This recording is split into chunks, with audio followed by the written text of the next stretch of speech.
Hello, friends and neighbors.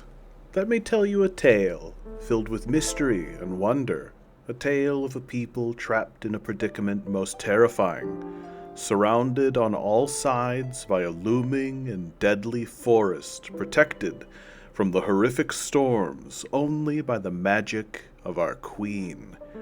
At her command, we embark on a dangerous quest to face the forest, to endure the storms, to find the mystical seal poisoning this land, close it, and rid ourselves of its cruel influence forever.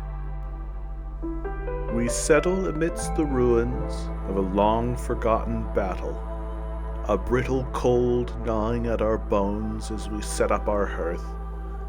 The ashen thicket calls for miners, and mining calls for beavers. Proud and resolute, they take with them what scarce resources that can be spared, and praying to the gods for fortune, set the foundation for this quest in the aptly named Queen's Hope. Conditions begin quite mildly, thanks to our proximity to the Queen's magic. The forest hums with the buzzing and chirping of insects, and traders are quick to see us on our way. The worst the forest will strike us with is a bit of mud upon our feet, but still we shouldn't dawdle, as the looming forest is an ever-present threat. Our queen guides us true to the location of a long-abandoned forge. There is scant room to erect the hearth and warehouse, but we'll make do. A small group of frogs have joined us, and in fact have taken the lead. Valeria Farstride takes up the cause of Firekeeper, all for the best, as the beavers prefer to take to the woods in search of opportunities to mine. Immediate victory. The queen had warned them of the dangers that lay in this glade, but its resources quelled the threat. Fertile soil for the farm, coal to mine, a large cache of goods, bounty upon bounties. And of this looming threat? Why, it was hardly a threat at all. Left alone, it would explode, a danger to be sure, but with some parts and water skins, it would provide us with all the clearance water we would need. What a beautiful beginning to this journey. As the first drizzle season closes, Valeria Farstride looks at their success. Queen's Hope is abuzz with activity. An envoy from the Queen arrives with the gift of a cornerstone. New blueprints raise hope for access to well-sought-after goods, and orders from the Queen herself to bolster the strength of our society. Even Sahilda has arrived to peddle her wares. After much deliberation and debate, business is settled, and the colony prepares for its first clearance season. News of Queen's Hope's success spreads quickly, and Valeria's leadership brings newcomers in before the first storm. The colony has already completed all of the Queen's orders, bringing even more people in. Everyone agrees that this calls for celebration, and what better way to do so than with wine? The pickled goods and skewers don't hurt either, and with the promise of coats and biscuits on the horizon, the citizens of Queen's Hope welcome in their first storm, their hearts resolute and their spirit strong. The storm passes by with barely even a grumble. The first year a wild success amongst the colony.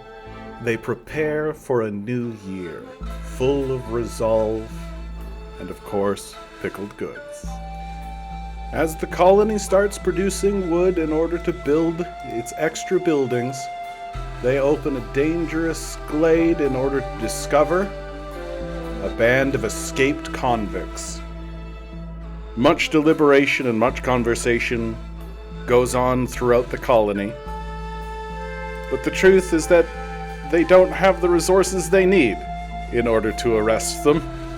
And so, they decide that it's better to use honey than the stick and bring the colonists into their fold. And what the queen doesn't know won't hurt her.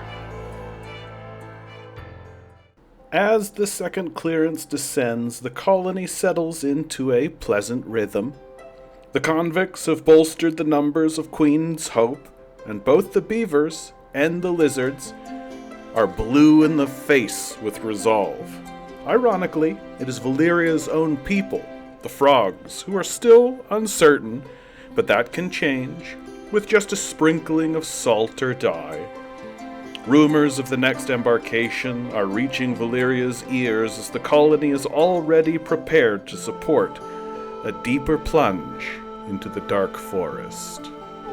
And just like that, orders in, orders out, and the colony has a manufactory producing dye for paste and a guild house on the way. The frogs are giddy with anticipation, even as they head into the second storm. And the storm passes by without event. The beavers and the lizards are still blue in the face. A Thunderblight shard arrives, but we can only really use flour or dye produced, increasing speeds, and so we shall, to small effect.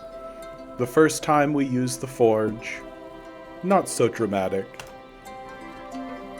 But such is life in the forest. After a scant 3 years, the fledgling colony of Queen's Hope has taken root, its citizens filled with resolve and our queen filled with pride. Valeria Farstride will certainly be commended. But while this is cause for celebration, this was only the beginning. It will only get more dangerous and difficult as the Queen's people travel further away from her influence.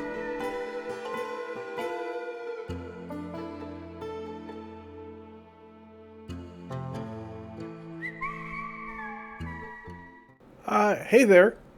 If you made it to this point, thank you for listening.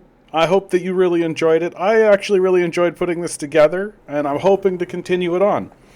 If you would like to participate or join in to the future of what all this is, please comment below what you'd like to see next, or what colony we should set up next. I'll show you. We've got a combination of harpies and lizards. We've got a nice colony of just harpies. That could be interesting. And then, of course, beavers and bats.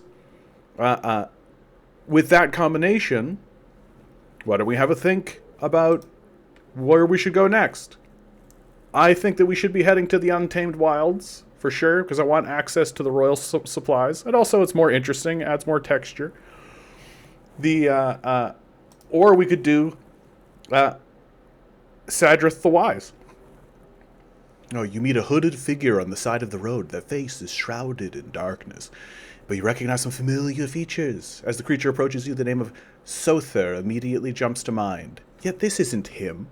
Another ancient one, perhaps? The man smiles gently, revealing a row of disturbingly sharp teeth.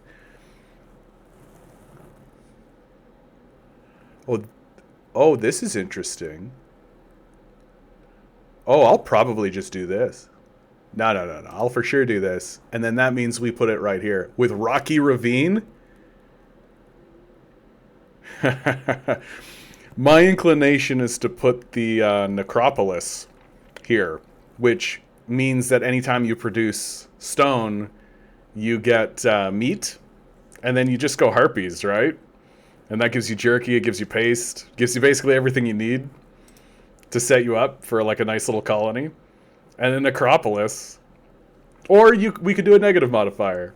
Anyway, this is all just thinking aloud. Please put down below what you'd like to see if you made it this far. Thank you for being here. I really hope you enjoyed. Bless.